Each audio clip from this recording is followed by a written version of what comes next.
Welcome students, once again एक नए session के साथ मैं आ गया हूँ वापस फिर से अपने चैनल में लर्न विद प्रियांशु। ठीक है, तो आज की वीडियो जो है ये डेडिकेटेड है वर्क एंड एनर्जी पे, जो हम लोग का सेकेंड लास्ट चैप्टर है फिज़िक्स का।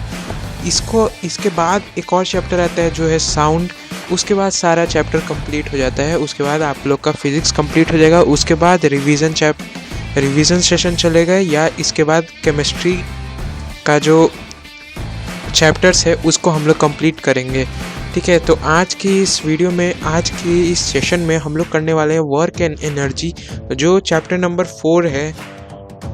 चैप्टर नंबर 4 है आपके फिज़िक्स का, और आज हम लोग इसको पूरा कंप्लीट करेंगे अराउंड 1 आवर, या मैक्सिमम 1 आवर, नहीं तो half an hour I will try. ठीक है, तो हम लोग, और ज़्यादा ये नहीं है इसमें, कुछ ज़्यादा नहीं है। आप लोग को बस इसमें समझना है वर्क क्या है, एनर्जी क्या है, एनर्जी के कितने फॉर्म्स होते हैं, वो ट्रांसफॉर्म कैसे होता है, और लॉ ऑफ कंजर्वेशन, आपको लॉ ऑफ कांस्टेंट, मतलब यही पढ़ना है आप लोग को सब। और इसके बाद तुम लोग को सब क्लियर हो जाएगा। उसके बाद मैं एक एनसीईआरटी का इंडेक्स क्वेश्चन पे वीडियो बनाऊंगा, जिस पे वर्क एंड एनर्जी का पूरा डिटेल में जो इंडेक्स क्वेश्चन है उसको मैंने वहाँ पे सॉल्व करा है। तो मैं यहाँ पे उस वीडियो में मैं तुम लोगों को सॉल्व करके और वो वीडियो अपलोड कर दूंगा तुरंत, जल्दी से जल्दी। तो बिना देरी करे हम लोग आज का सेशन शुरू करते हैं। तो आज का सेशन वर्क एंड एनर्जी है। तुम लोग बोलते हो कि तुम लोग ने सुबह से बहुत काम किया, तुम लोग ने बहुत बर्तन माजे, तुम लोग ने बहुत कपड़े धुले, तुम लोगों ने बहुत बहुत पढ़ाई की, लेकिन अगर फिज़िक्स से टर्म में बात किया जाए तो तुम लोग ने कोई वर्क नहीं किया है पूरे दिन में। ओके, तो वर्क क्या होता है, व्हाट इज़ वर्क? अब वर्क क्या होता है? अगर हम लोग वो वर्क नहीं है जो हम लोग करते हैं, तो अब वर्क क्या है? तो simply work is said to be done when a force act on an object and the object is displayed in the direction of force। देखो, वर्क का सिंपल सा फंडा है। वर्क बोलता है कि जब फोर्स कोई एक्ट होता है किसी ऑब्जेक्ट पे, और जिस तरफ फोर्स एक्ट हो रहा है उस तरफ अगर कोई जो ऑब्जेक्ट है उस तरफ डिस्प्लेस हो जाता है, मतलब चल जाता है, अगर मूव कर जाता है, तो वो जो ऑब्जेक्ट है वो वर्क में है। ओके, वर्क में नहीं है, मतलब वो वर्क है। ठीक है, अब the work done on an object is the product of the force applied and displaced. जो वर्क हुआ है तुम लोग के ऑब्जेक्ट पे काम, वो प्रोडक्ट है फोर्स के जो अप्लाई हुए डिस्प्लेसमेंट के। तो इसका सिंपल सा फॉर्मूला है वर्क का। तो वर्क का सिंपल सा फॉर्मूला क्या है? Work done is equal to force into displacement. ये फॉर्मूला है, तुम लोग पूरा याद कर लेना है, क्योंकि ये फॉर्मूला मस्ट है। इसी पे तुम लोग का अगर वर्क निकालना होगा, कितना वर्क मैंने दिन भर में किया, या इतना मैंने फोर्स लगाया, इतना डिस्प्लेसमेंट हुआ, तो कितना वर्क मैंने किया, तो यही फॉर्मूला तुम लोग का मेन होगा। और इसका जब शॉर्ट फॉर्म लिखते हैं तो ऐसे यूनिट में लिखते हैं, तो W is equal to F into S. W मतलब वर्क डन, F मतलब फोर्स, और डिस्प्लेसमेंट S मतलब डिस्प्लेसमेंट। ओके, ठीक है, I hope this is clear. और अब यूनिट ऑफ वर्क का जो यूनिट होता है वो क्या होता है? जैसे फोर्स का यूनिट न्यूटन होता है, स्पीड का यूनिट मीटर पर सेकंड स्क्वायर होता है, डिस्टेंस का यूनिट मीटर होता है, किलोमीटर होता है, सॉरी। तो वर्क का भी तो कोई ऐसा यूनिट होगा। तो ऐसा यूनिट वर्क का जो है वो है जूल। क्या है? जूल। और इसको हम लोग किससे रिप्रेजेंट करते हैं? जे से। ठीक है, I hope this is very easy. बहुत इजी ये चैप्टर है, तो इसको सीरियसली लेना भी चाहिए, नहीं भी लेना चाहिए। तो देखो, वेट अ मिनट, मेरा पेन, हाँ। तो इफ F इज 1 न्यूटन, अगर 1 न्यूटन फोर्स अप्लाई हो रहा है 1 मीटर डिस्प्लेसमेंट पे, तो जो वर्क डन होगा वो होगा 1 न्यूटन मीटर और 1 जूल। जो वर्क डन होगा वो होगा या तो 1 न्यूटन मीटर, ठीक है, या तो वो जूल होगा, 1 जूल होगा। सो 1 joule is the amount of work done when a force of 1 Newton displaced of the object by 1 meter। जो 1 जूल यहाँ पे तुम लोग का हो रहा है ना, तो ये वर्क, जितना वर्क हुआ है तुम लोग का जो ऑब्जेक्ट है उसको मूव करने में, तो वो वन वन जूल है। जितना मूव करने में तुम लोग का फोर्स लगा 1 न्यूटन, और उसका जो मूव करने में जितना डिस्टेंस वो मूव करा, जितना डिस्प्लेसमेंट, तो उसका है 1 metre. Okay, I have this clear. और हम लोग जैसे एक एग्जांपल करते हैं इसका, न्यूमेरिकल जैसे करते हैं, तो एग्जाम्पल में आते हैं। If a force of 5 Newton, एक फोर्स हम लोग लगाते हैं, सपोज मेरे पास एक बॉक्स है, उस पर मैंने 5 न्यूटन का फोर्स एक्ट करा, ठीक है, और उसका जो ऑब्जेक्ट का जो डिस्प्लेसमेंट है उसको मैंने 2 मीटर तक लेके चला गया, उसको 2 मीटर तक मैंने मूव कर दिया इन द डायरेक्शन ऑफ फोर्स। जिस डायरेक्शन ऑफ फोर्स में लगा रहा हूँ मैं, सपोज मैं नॉर्थ डायरेक्शन में फोर्स लगा रहा हूँ, तो जो ऑब्जेक्ट है वो नॉर्थ डायरेक्शन में मूव कर गया। तो व्हेन वर्क इज डन, कितना वर्क डन हुआ है मेरा अभी तक, तो वर्क डन का तुम लोग को फॉर्मूला पता है, work done is equals to F into S, ठीक है। तो हम लोग के पास, वेट अ मिनट, तो हम लोग के पास क्या है, फोर्स भी है, फोर्स कितना है हम लोग के पास, 5 न्यूटन, और डिस्प्लेसमेंट भी है, डिस्प्लेसमेंट कितना है, 2 न्यूटन, 2 न्यूटन, ठीक है। तो यहाँ पे जब तुम लोग वैल्यू पुट करोगे तो तुम लोग का कितना आएगा, 5 इंटू 2 करोगे तो 10 न्यूटन मीटर आता है, या अगर इसको ज्यूल में लिखना चाहो तो 10 ज्यूल आता है। सिंपल है, ये बहुत अच्छा था। अब इसके बारे में और थोड़ा डिटेल में जानते हैं कि वर्क क्या है। तो सिंपल है, वर्क क्या है, work is a scalar quantity. Work एक स्केलर क्वांटिटी है, क्योंकि इसके पास बस मैग्नीट्यूड होता है, डायरेक्शन नहीं होता है। Okay, the work done by a force में बी पॉजिटिव और नेगेटिव। जो वर्क डन है ना, ये नेगेटिव भी हो सकता है, पॉजिटिव भी हो सकता है। इसके बारे में और डिटेल में पढ़ेंगे हम लोग आगे। The work done by a force is positive if the force and displacement are in same direction. जो फोर्स है, जो वर्क डन है, ये पॉजिटिव होगा अगर जो फोर्स फोर्स और जो डिस्प्लेसमेंट है एक ही डायरेक्शन में लग रहा है। मीन्स अगर हम लोग, मैं फोर्स जो है वो नॉर्थ डायरेक्शन में लगा रहा हूँ, तो जो ऑब्जेक्ट है वो भी नॉर्थ डायरेक्शन में मूव करेगा, तो उसका डिस्प्लेसमेंट भी नॉर्थ डायरेक्शन में ही जाएगा, तो जो वैल्यू होगा वर्क डन का वो पॉजिटिव में होगा। किस में होगा, पॉजिटिव में। और अगर जो ऑब्जेक्ट है वो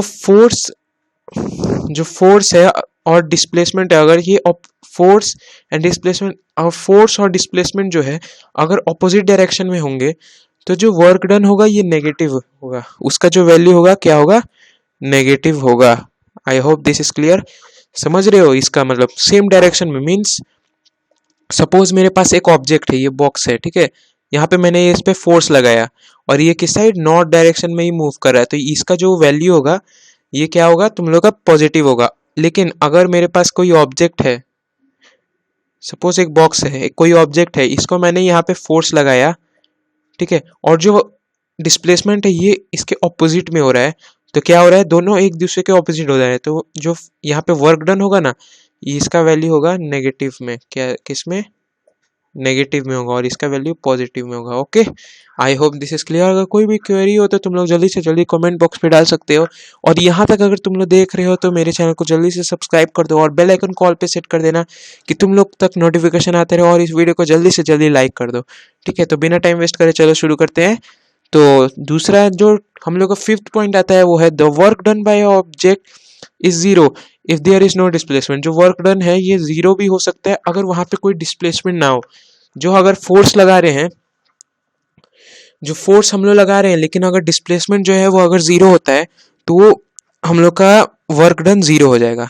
the work done by a force is zero if the force is perpendicular to the displacement. जो वर्क डन है ये फिर से जीरो हो सकता है अगर जो फोर्स है वो परपेंडिकुलर टू डिस्प्लेसमेंट है, डिस्प्लेसमेंट के परपेंडिकुलर है, ठीक है। अब एग्जाम्पल, इसका एग्जाम्पल भी समझ लेते हैं। Example, when we lift an object, wait a minute, when we lift an object, तो object moves upward in the direction of force. अगर हम लोग कोई ऑब्जेक्ट को लिफ्ट करते हैं, मीन्स उठाते हैं, ठीक है, सपोज तुम लोग ने अपने साइड में एक बुक होगा, उस बुक को लिफ्ट करो, तो लिफ्ट करने पे जो तुम लोग फोर्स लग रहा है वो किस डायरेक्शन में लग रहा है, अपवर्ड डायरेक्शन में लग रहा है, जिस तरफ तुम लोग का फोर्स लग रहा है। Hence the work done is positive. तो जो वर्क डन है ये पॉजिटिव होगा, क्योंकि तुम लोग का जो मीन्स तुम लोग जिस डायरेक्शन में फोर्स लगा रहे हो उसी डायरेक्शन में तुम लोग का ऑब्जेक्ट भी है, तो वो मूव कर रहा है। But there is a force of gravity acting downwards on the object, the work done with, देखो, लेकिन अगर तुम लोग उस बुक को पिकअप करते हो, ठीक है, अगर तुम लोग उस बुक को पिकअप करते हो लेकिन जो फोर्स लग रहा होता है नीचे कभी कभार, वो कभी कभार नहीं हमेशा, जो है ग्रेविटेशनल फोर्स ऑफ ग्रेविटी, जो मैंने प्रीवियस वीडियो में तुम लोग को बताया था, जो अर्थ का ग्रेविटी होता है वो किसी भी ऑब्जेक्ट को अपने सेंटर की तरफ पुल करता है, तो वो डाउनवर्ड में एक्ट करता है। तो जो वर्क डन होगा वो होगा force of, by the force of gravity, जो वर्क डन होगा फोर्स ऑफ ग्रेविटी के साथ वो होगा नेगेटिव। ओके, अब आते हैं हम लोग एक और एग्जांपल पे। The plotter lift a luggage of 15 kg, एक प्लॉटर है, पॉटर सॉरी, अ पॉटर, एक पॉटर है, उसने कितना लगेज उठाया 15 kg का, from the ground and put it on his head, और कितना मतलब उसने कहाँ रखा, अपने हेड पे, कितना हाइट पे, 1.5 metre above the ground, 1.5 metre above the ground, ground से ऊपर उसने रख लिया। Calculate the work done by him on the luggage, कितना वर्क उसने डन किया लगेज पे। तो हम लोग को पता है डिस्प्लेसमेंट कितना है, मास ऑफ लगेज कितना है 15 kg है। ओके, 15 kg है, और डिस्प्लेसमेंट कितना है 1.5 kg। Acceleration due to gravity कितना है, यहाँ पे हम लोग एक्सेलरेशन ड्यू टू ग्रेविटी लेते हैं 10 लेते हैं, क्योंकि अपने इक्वेशन को सिंपल बनाने के लिए चाहे तो तुम लोग 9.8 भी ले सकते हो, लेकिन मैं रिकमेंड करूंगा कि तुम लोग 10 लोगे। और जब तक तुम्हारे क्वेश्चन में नहीं लिखा है कि तुम लोग को स्मॉल जी का वैल्यू 9.8 लेना है, तब तक तुम लोग अपने मर्जी से 10 ले सकते हो, इससे ज़्यादा मत लेना, ठीक है। अब वर्क डन यहाँ पे निकालते हैं हम लोग। तो वर्क डन का तुम लोग को पता है, सिंपल सा फंडा है, W is equal to F into S is equal to M G into S, ठीक है, एम जी इंटू एस, ये mass into gravity into S, तो मेरे को पता होगा ये वाला अगर फॉर्मूला। तो अब हम लोग इसका वैल्यू पुट करते हैं, क्योंकि हम लोग के पास मास है, एक्सीलरेशन ड्यू टू ग्रेविटी है, और एस का भी वैल्यू है। जब यहाँ पे हम लोग पुट करेंगे वैल्यू, तो यहाँ पे हम लोग का जो आंसर आएगा वो सिंपल सा आंसर आएगा, वो आएगा 225 kg मीटर पर सेकेंड माइनस 2, या 225 न्यूटन मीटर, या तुम लोग का आएगा आंसर, तुम लोग का आंसर नहीं, मतलब आंसर तुम लोग का आएगा 225 न्यूटन मीटर, या ये 225 ही तुम लोग का आंसर आएगा। लेकिन यहाँ पे जो एसआई यूनिट है, ये तुम लोग यहाँ पे कितने सारे एसआई यूनिट देख रहे हो, यहाँ पे केजी मीटर पर सेकेंड माइनस 2 है, यहाँ पे न्यूटन मीटर है, और यहाँ पे ज्यूल है। लेकिन मैं तुम लोग को रिकमेंड करूंगा कि अगर तुम लोग वर्क डन का इक्वेशन कर रहे हो, तो तुम लोग ना ज़्यादा से ज़्यादा कोशिश करो कि तुम लोग ज्यूल पे जाओ, ठीक है, क्योंकि यही ऐसा यूनिट है तुम लोग के वर्क डन का। ये सब और एग्जाम्पल्स हैं, लेकिन तुम लोग को वर्क डन पे ज़्यादा जाना चाहिए, इन सब को छोड़ के वर्क डन पे, सॉरी, ज्यूल पे जाना चाहिए अगर वर्क डन का इक्वेशन कर रहे हो। Okay, I hope this is clear. इसका स्क्रीनशॉट लेना चाहते हो तो ले लो जल्दी से बच्चों। और चलो दूसरे स्लाइड पे आते हैं। अब दूसरे स्लाइड पे आते हैं तो हम लोग का एग्जाम्पल ऑफ वर्क आता है। जैसे यहाँ पे जो ये आदमी है, ये हम लोग का मगन है, जो तुम लोग ने मेरे प्रीवियस वीडियो में, जो प्रीवियस वीडियो मेरा देख रहा होगा, फर्स्ट वीडियो, तो वहाँ पे मैंने मगन को डिस्क्राइब करा था कौन है मगन। तो यहाँ पे हम लोग का मगन है, उसने एक वेट लिफ्टिंग का एक मीन्स सेशन नहीं, कॉन्टेस्ट में हिस्सा लिया। तो उसने सोचा कि भाई आज मुझे सपोज ये जो साइड है, ये है सपोज 10 kg का, ठीक है, और ये कितना है 10 kg, ठीक है, और ये भी 10 kg है, ये भी तुम लोग का इक्वल है 10 kg। अब देखो मगन हम लोग का इतना मतलब कॉन्टेस्ट के लिए इतना आगे बढ़ गया कि उसने 10 kg 20 kg मैक्सिमम मिनिमम उठा लिए, ठीक है। तो उसने कितना में 2 मीटर पे उठाया, और कितना न्यूटन का फोर्स लग रहा है यहाँ पे, 200 न्यूटन का फोर्स लग रहा है।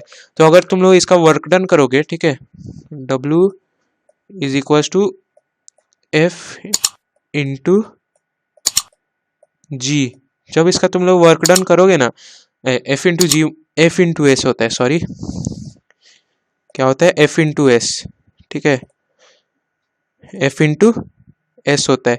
तो जब तुम लोग इसका वर्क डन करोगे तो तुम लोग के पास यहाँ पे फोर्स दिया है तुम लोग का 200 न्यूटन और 2 मीटर, तो यहाँ पे जो हम लोग का वर्क डन आएगा वो आएगा 400 जूल।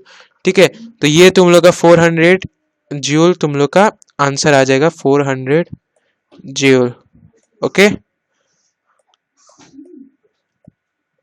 400 जूल तुम लोग का आंसर आ जाएगा। आई होप दिस इज क्लियर। ये बहुत अच्छा एक क्वेश्चन था ये।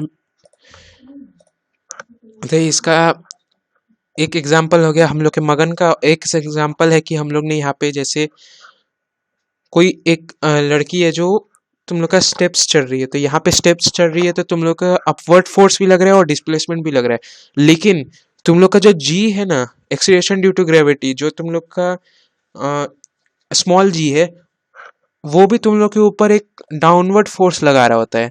और वो कैसा फोर्स होता है, वो डाउनवर्ड फोर्स लगाते हैं अपने सेंटर की तरफ। जो अर्थ होता है वो सारे ऑब्जेक्ट को, तुम लोगों को प्रीवियस वीडियो में मैंने बताया था कि जो अर्थ है वो सारे ऑब्जेक्ट को अपने सेंटर की तरफ पुल करता है। तो यहाँ पे भी वही केस होता है कि यहाँ पे जब जो लड़की है या कोई भी है, तो वो जब स्टेयर्स पे चढ़ता है तो वहाँ पे तुम लोग के ऊपर एक डाउनवर्ड फोर्स अप्लाई होता है, जिसको हम लोग जानते हैं किससे, जिसका नाम है स्मॉल जी या एक्सीलरेशन ड्यू टू ग्रेविटी हम लोग इसको बोलते हैं। तो यहाँ पे जो हम लोग का वर्क डन होगा ना, तो यहाँ पे हम लोग का वर्क डन किसके वैल्यू में होगा, नेगेटिव वैल्यू में होगा। कैसे, नेगेटिव वैल्यू होगा उसका वर्क डन का, क्योंकि तुम लोग के ऊपर एक एक्सीलरेशन ड्यू टू ग्रेविटी भी लग रहा है। अब आते हैं हम लोग यहाँ पे कि ये जो आदमी है ये वर्क कर रहा है या नहीं कर रहा है। ठीक है, तो जब ये ट्रे को पिकअप करता है, जो वेटर है ये जब ट्रे को पिकअप करता है तब उसने वर्क करा, लेकिन जब ये कैरी उसको करता है अराउंड द रूम तो वो वर्क नहीं करता है।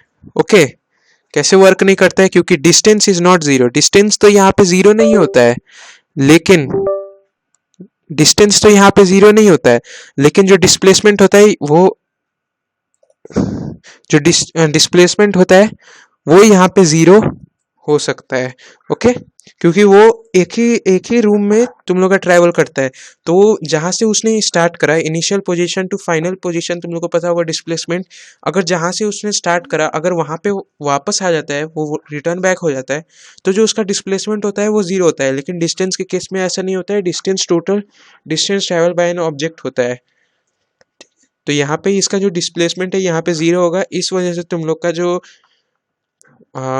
वर्क डन होगा वो यहाँ पे जीरो होगा। ओके, अब आते हैं हम लोग एक और दूसरे टर्म पे, जो है एनर्जी।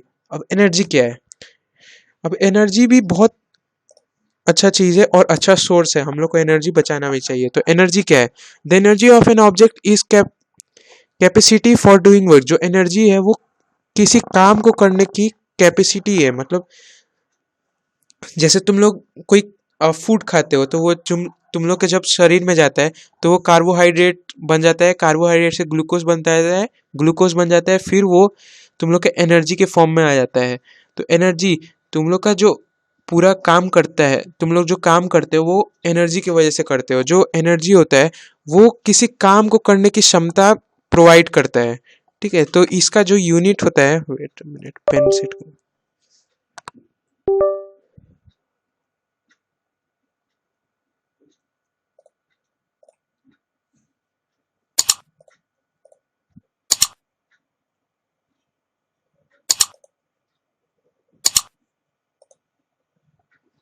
हाँ, तो जो एनर्जी का यूनिट होता है वो होता है जूल, क्योंकि ये भी जो वर्क करने की क्षमता होती है, तो उसी के यूनिट के हिसाब से तुम लोग का एनर्जी जो है वो भी जूल होता है। जैसे तुम लोग कोई काम करते हो तो तुम लोग उसमें वर्क करते हो, क्योंकि तुम लोग उसमें फोर्स भी लगा रहे होते हो, और तुम लोग उसका डिस्टेंस या डिस्प्लेसमेंट जो होता है वो भी चेंज कर रहे होते हो। तो वहां पे जब चेंज करते हो तो वो वर्क होता है, और तुम लोग क्या लगा रहे हो उसके ऊपर, एक फोर्स। जो फोर्स कैसे बन रहा है, एनर्जी पे। तो एनर्जी की वजह से तुम लोग फोर्स अप्लाई कर रहे हो, इस वजह से जो तुम लोग का वैल्यू होता है वो जेई होता है, जूल। तो यहाँ पे हम लोग इसका कन्वर्शन भी समझ लेते हैं। 1 joule is the energy required to do 1 joule of work. जो 1 जूल एनर्जी है, जितना 1 जूल एनर्जी है वो 1 जूल ऑफ वर्क के ही इक्वल होता है। मतलब एक 1 जूल एनर्जी अगर तुम लोग लगाते हो तो 1 जूल वर्क ही तुम लोग से हो पाएगा। और सपोज तुम लोग का अगर 1000 जूल हो जाता है तो इसको क्या कहा जाता है हम लोग, तो इसको कहते हैं 1 किलो जूल। अगर 1 किलो जूल है तो उसमें कितना कितना जूल्स, तो उसमें 1000 जूल्स होगा। ठीक है, there are different forms of energy, वहाँ बहुत डिफरेंट फॉर्म्स ऑफ एनर्जी है। जैसे हीट एनर्जी हो गया तुम लोग का, जिससे तुम लोग कोई किसी चीज को बर्न करते हो तो जो हीट प्रोड्यूस होता है उसको हीट एनर्जी कह सकते हो। या जब तुम लोग ब्लोअर चलाते हो या हीटर चलाते हो, जो electric energy to heat energy होता है वो कन्वर्ट हो जाता है, इलेक्ट्रिक से हीट एनर्जी में कन्वर्ट होता है, तो वो भी हीट एनर्जी हो गया। लाइट एनर्जी होगा, जो बल्ब है, जो तुम लोग के डिस्प्लेज हैं उसमें लाइट एनर्जी है। इलेक्ट्रिकल एनर्जी हो गया, जिससे तुम लोग का बल्ब काम कर रहा है, जिससे तुम लोग का जो भी ऑल डिवाइस है वो सारे काम कर रहे हैं। एक केमिकल एनर्जी हो गया, फिर मैकेनिकल एनर्जी हो गया, और एक पोटेंशियल एनर्जी होता है, और काइनेटिक एनर्जी होते हैं, और सो ऑन होता है। इन सब के बारे में हम लोग आगे पढ़ेंगे। तो हम लोग पढ़ेंगे काइनेटिक एनर्जी के। अब काइनेटिक एनर्जी क्या होता है, तो kinetic energy of an object is the energy possessed by the object due to its motion. जो काइनेटिक एनर्जी होता है वो पोजेस्ड होता है, मतलब जो ऑब्जेक्ट होता है वो मोशन में जब आता है तो जो एनर्जी होता है वो उसमें स्टोर हो जाता है, तो वो जो ऑब्जेक्ट होता है वो काइनेटिक एनर्जी में आ जाता है। अब इसका एक अच्छा सा एग्जांपल लेते हैं, जैसे an all moving object possess kinetic energy. जो कितने भी मूविंग ऑब्जेक्ट है वो उनके पास काइनेटिक एनर्जी होता है। जैसे तुम लोग के पास एक स्टोन है, उसको जब थ्रो करोगे, जब तक वो मोशन में है तब तक उसके पास काइनेटिक एनर्जी है, जब वो स्टॉप हो जाएगा तो उसके पास पोटेंशियल एनर्जी है। जब वो मूव कर रहा है काइनेटिक एनर्जी, जब वो स्टॉप हो गया वो जब रेस्ट में आ गया तो वो उसके पास पोटेंशियल एनर्जी है।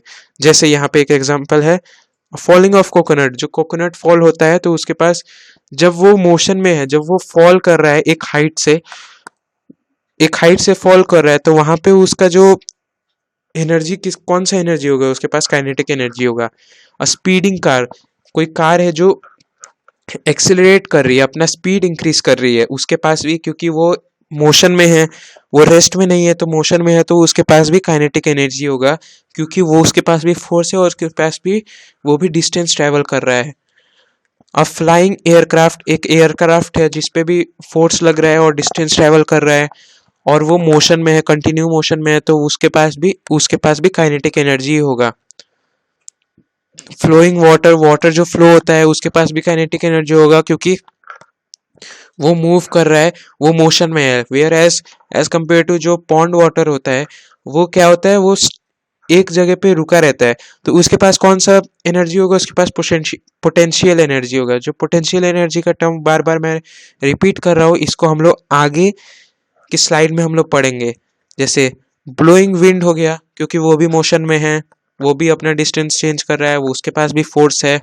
और रनिंग एथलीट, जो एथलीट्स रन करते हैं तो वो भी मोशन में होते हैं, तो इस वजह से उसके पास भी काइनेटिक एनर्जी होता है। Etcetera possesses kinetic energy. या the kinetic energy of an object depends upon its speed. जो काइनेटिक एनर्जी होता है वो स्पीड पे डिपेंड करता है। अगर जो स्पीड है वो इंक्रीज होगा तो जो काइनेटिक एनर्जी है वो भी इंक्रीज होगा। सपोज मैं अपनी कार जो है उसको 20 मीटर पर सेकेंड के स्पीड से एक्सेलरेट कर रहा हूँ, लेकिन जब मैं उसको जो हमारे पास काइनेटिक एनर्जी होगा वो 20 ही होगा, लेकिन जब मैं उसको एक्सेलरेट करता हूँ 40 तक लेके जाता हूँ, तो जो मेरा काइनेटिक एनर्जी होगा as compare to previous kinetic energy उससे ज़्यादा हो जाएगा। ठीक है, तो अब आते हैं हम लोग काइनेटिक एनर्जी का ही। Kinetic energy possessed by an object of mass m and move with uniform velocity v। जो काइनेटिक एनर्जी होता है वो, जो उसका मास होता है वो m होता है और यूनिफॉर्म वेलोसिटी से मूव करता है, तो इसका फॉर्मूला हम लोग जानते हैं। तो काइनेटिक एनर्जी को हम लोग ऐसे डिनोट करते हैं, ठीक है, E कैपिटल में और K उसके बॉटम में।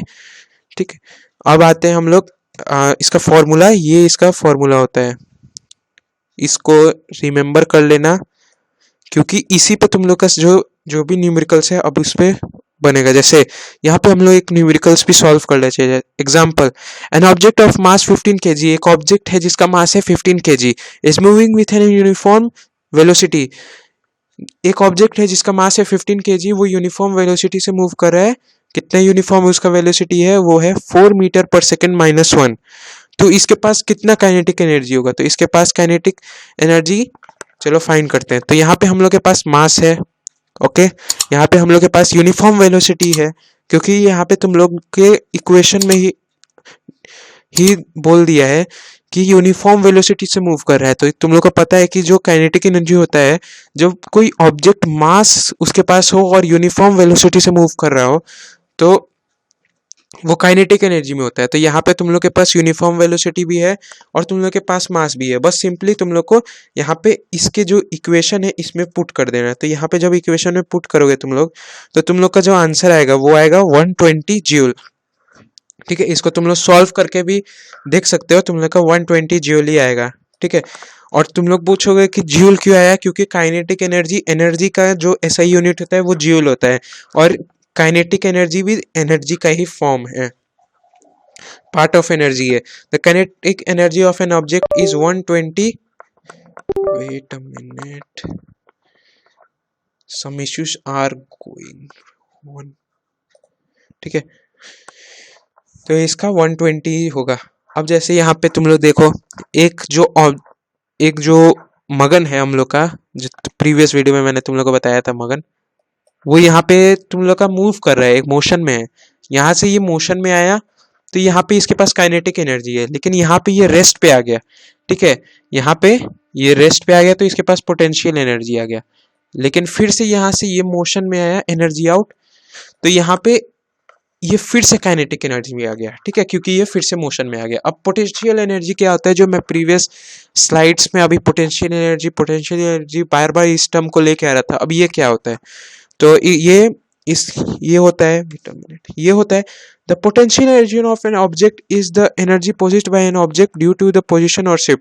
जो पोटेंशियल एनर्जी होता है वो उस ऑब्जेक्ट में स्टोर हो जाता है जब उसका तुम लोग शेप या साइज चेंज कर देते हो या पोजीशन चेंज कर देते हो, तो उसका जो उसके अंदर एक पोटेंशियल एनर्जी स्टोर हो जाता है। जैसे example, if an rubber band is stretch, जो रबर बैंड है वो उसको स्ट्रेच करो, एंड देन रिलीज, जब इसको रिलीज करते हो तो वो फिर से अपने जो उसका रेगुलर शेप था उसी शेप में आ जाता है। तो when the rubber band is stretch, energy is transfer to it, stored as potential energy. जो एनर्जी जो था जब उसको तुम लोगों ने स्ट्रेच करा, तो उसमें तुम लोगों ने तुम लोगों ने उसमें फोर्स लगाया, तो तुम लोग का उसमें एनर्जी भी लगा, एफर्ट भी लगा उसको पुश पुल स्ट्रेच करने में, तो उसके अंदर एक पोटेंशियल एनर्जी स्टोर हो गया। ठीक है, if we wind the key of a toy car and place it on the ground, it moves. अगर हम लोग एक चाबी वाली जो गुड़िया आती है या कार्स आती है, उसको अगर जब चाबी उसका जो मूव करते हो, की उसको जो मूव करते हो, तो जो जब उसको रखते हो ग्राउंड पे, तो जो टॉय होता है वो मूव करने लग जाता है। And when we wind the key of the car, energy is transferred to the spring inside the stored as potential energy. जब हम लोग चाबी को घुमाते हैं तो वो एक स्प्रिंग में स्टोर हो जाता है, तो वो स्टोर होता है, तो वो किसमें, पोटेंशियल एनर्जी उसमें स्टोर हो जाता है। और एक और एग्जांपल है, if we lift an object to a height and release it, excuse me, अगर कोई ऑब्जेक्ट हम लोग लिफ्ट करते हैं और उसको एक हाइट पे रखते हैं और वहां से रिलीज करते हैं, तो वो ऑब्जेक्ट गिर जाता है। When the object is lifted, energy is transfer to it, stored as potential energy. जब हम लोग कोई ऑब्जेक्ट को पिकअप करते हैं तो उसके अंदर एक पोटेंशियल एनर्जी स्टोर हो जाता है। ठीक है, I hope this is clear. एक और आते हैं हम लोग, जैसे यहाँ पे पोटेंशियल एनर्जी देखो, जब ये ऑब्जेक्ट यहाँ से नीचे गिरेगा तो ये इसके अंदर पोटेंशियल एनर्जी ट्रांसफर हो जाएगा, और यहाँ पे जब तुम लोग पुश कर रहे हो एक स्प्रिंग को, तो ये भी अपवर्ड फोर्स लगा रहा है, तो यहाँ पे भी पोटेंशियल एनर्जी तुम लोग का स्टोर हो जाएगा।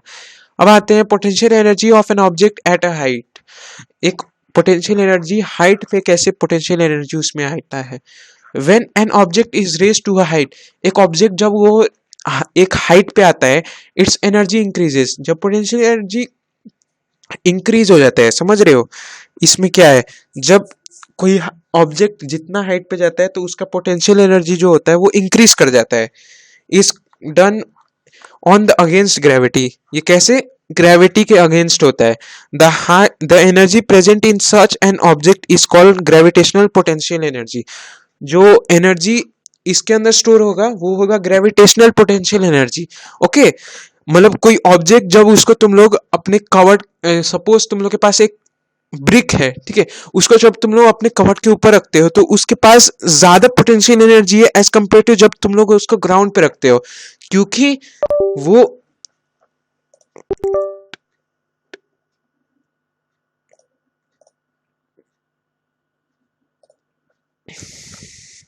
क्योंकि वो जो ऑब्जेक्ट है वो ज्यादा हाइट पे है, और यहाँ पे तुम लोग को साफ साफ दिख रहा है कि जब कोई ऑब्जेक्ट ज्यादा हाइट पे होता है तो उसके पास ज्यादा एनर्जी होता है, ठीक है, एज कंपेयर टू जब वो ग्राउंड पे होता है, क्योंकि उसके पास उस ऑब्जेक्ट पे ज्यादा फोर्स ऑफ एक्सीलरेशन, सॉरी,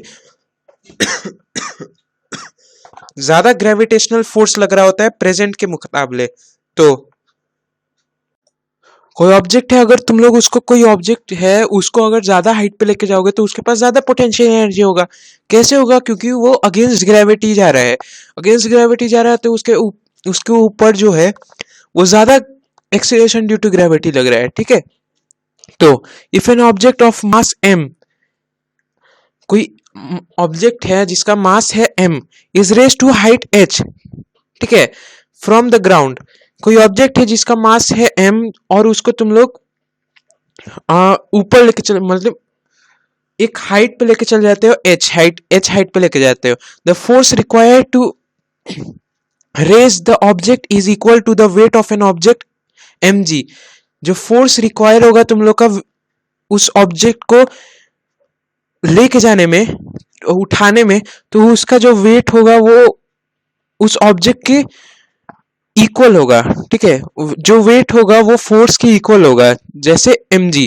तो यहाँ पे हम लोग फोर्स का, यहाँ पे जो है हम लोग लेते हैं work done is equals to, wait a minute, work done is equals to force into displacement, और w is equals to mg into h, क्योंकि यहाँ पे जो mg तुम लोगों को पता हो f is equals to m into g होता है, तो यहाँ पे mg सिंपली इसने लिख दिया है, तो यहाँ पे यहाँ पे जो होगा work done is equals to mgh, तो potential energy against by the object, potential energy is equals to mgh। जो ep देख रहे हो ये है पोटेंशियल एनर्जी का सिंबल, ठीक है, इसको ऐसा यूनिट बोलते हैं, नहीं ऐसा यूनिट नहीं है, इसका सिंबल है, ठीक है, ई कैपिटल में और पी स्मॉल में और नीचे, ठीक है, बॉटम में, और वो, और काइनेटिक एनर्जी कैसे लिखते हैं, ई उसका फिर से कैपिटल में और के उसका बॉटम में, ठीक है, तो यही है। अब एक इक्वेशन आता है, जैसे find the energy possessed by an object of mass 10 kg। एक ऑब्जेक्ट का एनर्जी फाइंड करना है कि उसने कितना पोजेस करा जिसका मास है 10 kg, when it is at a height of 6 metre, एक हाइट है 6 मीटर पे उसको पुट कर दिया गया above the ground, given given g is equal to 9.8। यहाँ पे जो g का वैल्यू दिया है, यहाँ पे 9.8 दिया है, तो यहाँ पे तुम लोग g का वैल्यू 10 नहीं ले सकते हो, तो यहाँ पे जब तुम लोग वैल्यू पुट करोगे तुम लोग को पता है यहाँ पे जो तुम लोग का फॉर्मूला होगा वो होगा EP is equal to mgh, ठीक है, mass into gravity into h, gravitation acceleration due to gravity into h, ठीक है। तो यहाँ पे जब तुम लोग उसका वैल्यू पुट करोगे तो तुम लोग का इतना आंसर आ जाएगा, तुम लोग चेक भी कर सकते हो, जल्दी से जल्दी चेक कर लो, और इस वीडियो को एक बार पॉज करके इसका आंसर जल्दी से कमेंट पे बॉक्स में डालो। वैसे तुम लोग को मैंने आंसर बता ही दिया है, ठीक है। अब आते हैं हम लोग ट्रांसफॉर्मेशन ऑफ एनर्जी। अब एनर्जी कैसे एक फॉर्म टू अनदर, मतलब रंग बदलता है गिरगिट जैसा, ठीक है, तो कैसे बदलता है ये रंग, सिंपली हम लोग जानते हैं एक फॉर्म टू कैसे चेंज होता है, जैसे तुम लोग के दोस्त लोग रंग बदलते होंगे वैसे ही तो ये भी बदलता है, ठीक है, तो कैसे बदलता है, the conversion of energy from one form into another form is called transformation of energy. जो ट्रांसफॉर्मेशन ऑफ एनर्जी का सिंपल सा डेफिनेशन है कि जो एनर्जी एक फॉर्म से दूसरे फॉर्म में चेंज होता है उसी को ट्रांसफॉर्मेशन ऑफ एनर्जी कहते हैं. Simple. When energy is converted from one form into another the total energy always remain the same. अगर कोई ऑब्जेक्ट है, कोई एनर्जी है, सपोज इलेक्ट्रिक एनर्जी है, अगर वो दूसरे एनर्जी में चेंज होता है तो वो जैसे इलेक्ट्रिक एनर्जी से हीट एनर्जी में चेंज होता है, ठीक है. हीट एनर्जी में चेंज होता है तो जो इलेक्ट्रिक एनर्जी था, जितना उसमें जितना जूल का जितना वॉट का या जितना जूल का उसमें फोर्स एनर्जी लगा था, ठीक है, तो उतना ही वो सेम होगा हीट एनर्जी में भी. जैसे यहाँ पे बहुत सारा अच्छा एग्जांपल है, जैसे electric energy to light energy कर सकते हो, ठीक है. और जैसे यहाँ पे chemical energy to mechanical energy कर सकते हो. यहाँ पे chemical energy to light energy कर सकते हो. यहाँ पे electric energy to heat energy कर सकते हो. यहाँ पे chemical energy to mechanical energy है. यहाँ पे chemical energy to light energy है, ठीक है. बहुत अच्छे एग्जाम्पल्स है, इसका स्क्रीनशॉट ले लो और इसको तुम लोग पुट कर सकते हो अपने कैसे भी. अगर तुम लोग को कोई क्वेश्चन में पूछता है कि ट्रांसफॉर्मेशन ऑफ एनर्जी का तुम लोग एग्जांपल दो, तो ये बहुत अच्छे एग्जांपल्स हैं. अब आते हैं हम लोग law of conservation of energy. अब law of conservation of energy क्या कहते हैं? Law of conservation of energy कहता है कि energy can only be converted from one form into another. It can neither be created nor destroyed. The total energy before and after the transfer remains same. देखो जो energy है ना, ये neither created not destroyed हो सकता है. ये create भी नहीं हो सकता है, डिस्ट्रॉय भी नहीं हो सकता है. और ये मतलब one form to another change हो सकता है, लेकिन जितना एनर्जी इसके पास पहले था उतने ही एनर्जी इसके ट्रांसफॉर्मेशन होने के बाद ही रहेगा, ठीक है. तो ये बहुत सिंपल है. इतना law of conservation of energy तुम लोग को समझ आ गया होगा. क्योंकि देखो सपोज तुम लोग के पास एक इलेक्ट्रिकल एनर्जी है, वो दूसरे फॉर्म में चेंज हो सकता है, हीट एनर्जी में चेंज हो सकता है, लाइट एनर्जी में चेंज हो सकता है, लेकिन वो तुम लोग का क्रिएट नहीं हो सकता है और डिस्ट्रॉयड भी नहीं हो सकता है. ओके, भले वो डिस्ट्रॉय नहीं हो सकता है, सॉरी. जैसे example, let an object be allowed to fall freely from a height. एक ऑब्जेक्ट है जिसको तुम लोग छोड़ दो, ठीक है, फ्रीली फॉल, उसको फ्री फॉल करने दो. At the starting the potential energy is more. Starting में उसका पोटेंशियल एनर्जी मोर हो जाएगा. As it falls down the potential energy changes. जब वो नीचे गिर रहा होता है तो वो मोशन में आ जाएगा. ऑफ कोर्स मोशन में आ जाएगा तो वो किस में चेंज हो जाता है? किस में चेंज हो जाएगा? काइनेटिक एनर्जी में चेंज हो जाएगा. The kinetic energy decreases and potential energy decreases and kinetic energy increases.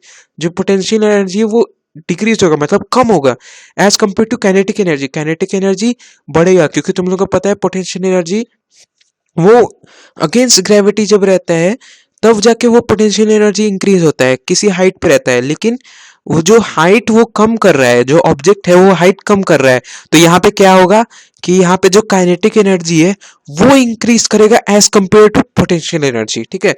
तो यहाँ पे when the object is about to reach the ground and the kinetic energy is the large and the potential energy is the least. जब कोई object एकदम touch करने जाएगा ground को, तो काइनेटिक एनर्जी उसका जो एक्सक्यूज मी, जो काइनेटिक एनर्जी होगा उसका बहुत ज्यादा हो जाएगा, लार्जेस्ट हो जाएगा. एंड द पोटेंशियल एनर्जी, जब पोटेंशियल एनर्जी होगा एकदम लीस्ट हो जाएगा, मीन्स ऑलमोस्ट डेड हो जाएगा. But the sum of potential energy and the kinetic energy is the same at all point. लेकिन जब पोटेंशियल एनर्जी जितना था और काइनेटिक एनर्जी जितना था वो सेम था सारे पॉइंट पे. So potential energy plus like kinetic energy is equals to constant. Potential energy और काइनेटिक एनर्जी को जोड़ोगे तो कांस्टेंट होता है. Sum of potential energy and kinetic energy is the total mechanical energy. जितना सम पोटेंशियल एनर्जी था और kinetic energy था, जब इसको ऐड करोगे तो तुम लोग के पास क्या आता है, टोटल मैकेनिकल एनर्जी आता है। अब हम लोग के पास आता है रेट ऑफ डूइंग वर्क। जैसे रेट ऑफ डूइंग वर्क क्या होता है, जैसे power is the rate of doing work. Power जो होता है ये किसी काम को करने का रेट होता है। रेट मीन्स जैसे तुम लोग जाते हो कहीं पे और तुम लोग नहीं शॉपिंग करने जाते हो, तो वहां पे तुम लोग एक टैग देखते हो, ठीक है, जैसे तुम लोग को एक आइडियाज का कोई हुडी पसंद आ गया, उसको तुम लोग चेक करते हो, चेकआउट करते हो, तो उसका प्राइस तुम लोग देखते हो, ठीक है, कि कितना प्राइस है उसका। अगर के अगर तुम लोग के पास बहुत पैसा है तो तुम लोग ले सकते हो, अगर पैसा नहीं है तो मत लो, उससे मेरा क्या जा रहा है। तो वही जैसे जो पावर है वो उसका रेट होता है, कितना काम वो कर पाएगा, ठीक है, जितना पावर वो लगेगा किसी काम को करने में वही उसका रेट हो जाएगा। If work is the power done in time T, जो वर्क है, if W is the work done, जो डब्ल्यू है वो वर्क डन होता है किसी टाइम में, then the work done is power is equals to sorry power is equals to work by time taken होगा। यहाँ पे वर्क मैंने आई होप लीव कर दिया है, यहाँ पे डब्ल्यू होगा, ठीक है, वर्क डन हो जाएगा। वेट अ मिनट, कितना गंदा लिखता हूँ। तो यहाँ पे कितना हो जाएगा, वर्क डब्ल्यू हो जाएगा, वर्क डन हो जाएगा, ओके। यहाँ पे क्या हो जाएगा, work done upon time taken, और P is equal to W by T यहाँ पे लिख सकते हो अगर इसको तुम लोग शॉर्ट फॉर्म में लिखना चाहते हो। तो जो इसका यूनिट होता है, पावर का जो यूनिट होता है वो होता है वॉट।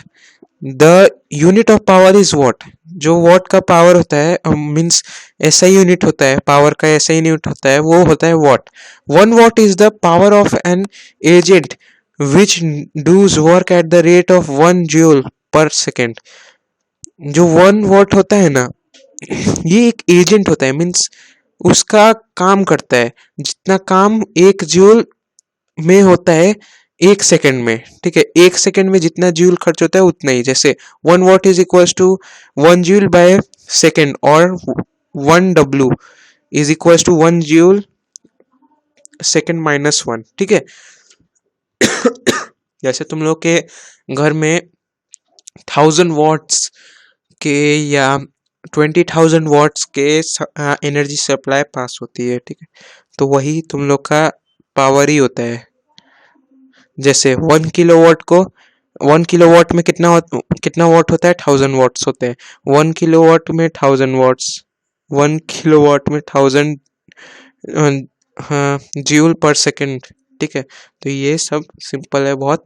अब आते हैं कमर्शियल यूनिट ऑफ पावर। अब कमर्शियल यूनिट ऑफ पावर क्या कहते हैं इसको, मतलब कमर्शियल यूनिट क्या है, तो the commercial unit of energy is kilowatt per our, ठीक है।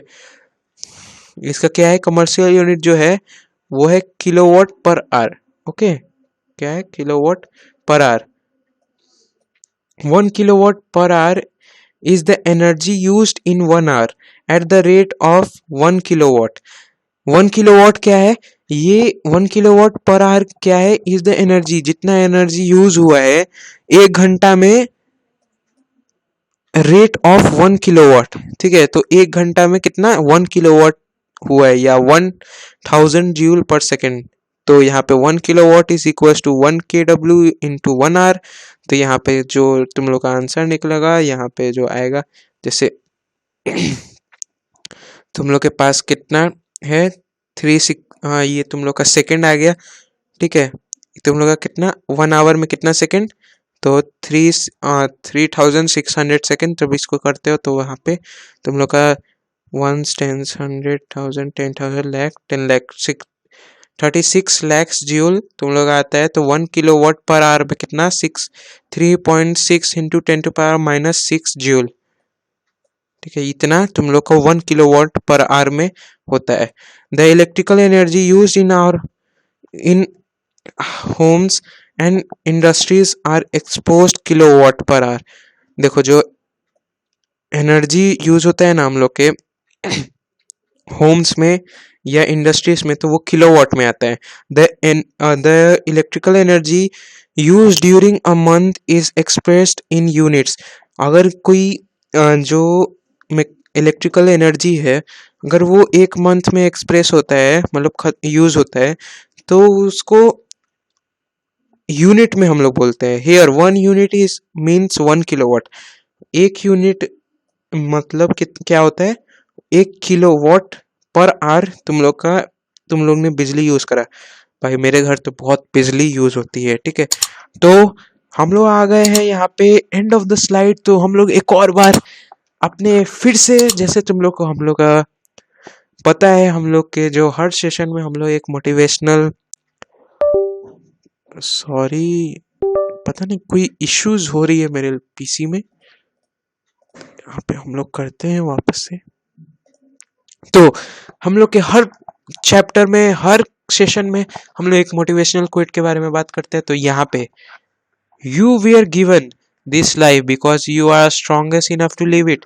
देखो यहाँ पे तुम लोग से एक पूछ रहा है, बहुत अच्छा है ये, बहुत अच्छा लगा मुझे, इसलिए मैंने तुम लोग के इस सेशन में रखा, क्योंकि ये पूछ रहा है कि तुम लोग को बता रहा है कि तुम लोग को ये लाइफ इसलिए दिया गया है क्योंकि तुम लोग इतने, मतलब इतने स्ट्रांग हो कि तुम लोग इसमें लिव कर सकते हो, मतलब इसमें, मतलब तुमने इसको जी सकते हो। अगर तुम लोग को कोई बोल रहा है कि अभी पढ़ लो, भाई पढ़ लो तुम लोग, ठीक है। तो यही बोल रहा है कि तुम लोग को जो लाइफ मिला है, जो गॉड ने तुम लोग को लाइफ दिया है, क्यों दिया है, क्योंकि तुम लोग के पास इतना शक्ति है, तुम लोग इतने स्ट्रांग हो कि तुम लोग इसको जी सकते हो। तो with this we have finish our chapter. तो ये चैप्टर कंप्लीट हो गया है। इसके बाद जो नेक्स्ट चैप्टर है वो जो साउंड है, तो वो साउंड बहुत लंबा चैप्टर है, ठीक है। तो उसके लिए थोड़ा सा वेट करना पड़ेगा तुम लोग को। इसके बाद मैं, इस सेशन के बाद मैं एक इंडेक्स क्वेश्चन डालूंगा, इंडेक्स एनसीईआरटी के index question work and energy का, उसको जाके चेकआउट कर लेना, ठीक है। और मैं तुरंत कोशिश करूंगा कि मैं उसको पुट कर दूं, इसलिए तुम लोग जल्दी से जल्दी चैनल को सब्सक्राइब कर दो और बेल आइकन को ऑल पे सेट कर लेना कि तुम लोग के पास नोटिफिकेशन आते रहे। और तब तक के लिए stay safe, stay healthy, thanks for watching.